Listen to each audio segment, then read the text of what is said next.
The Dandenong Ranges Botanic Garden, formerly the National Rhododendron Garden, is located in the Dandenong Ranges just outside of Melbourne. The garden was designed and built by the Australian Rhododendron Society, and this was a volunteer project. During that period, the Australian Rhododendron Society planted over 50 acres and then went on to put in another 50 acres of magnificent gardens, not just rhododendrons, but exotic trees and shrubs as well.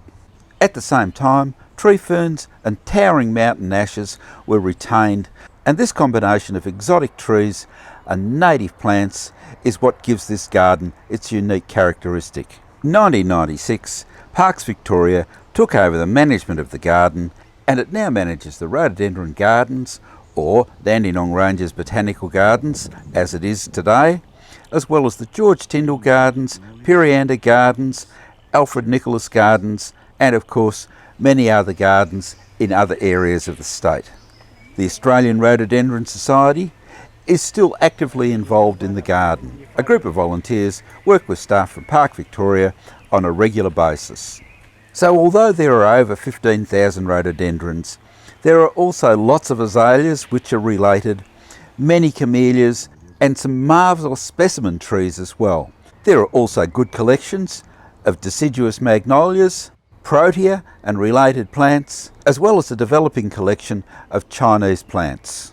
The best time to visit is in spring if you wish to see flowers. However, if you come along in autumn, you're going to see some absolutely brilliant foliage. The flowers don't stop in winter.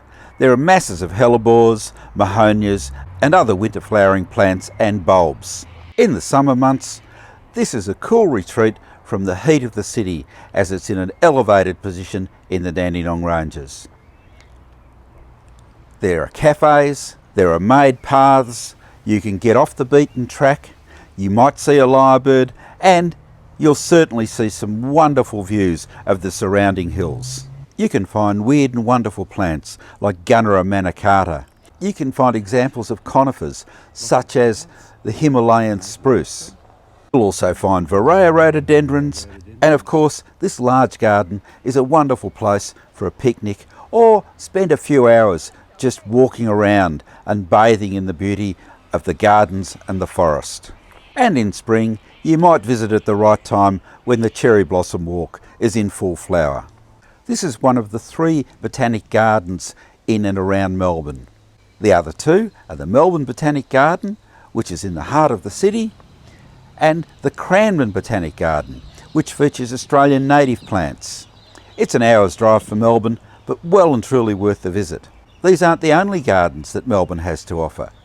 Subscribe to the YouTube channel for a taste of many other places where you can see a wonderful collection of plants, both Australian native plants and exotic plants as well.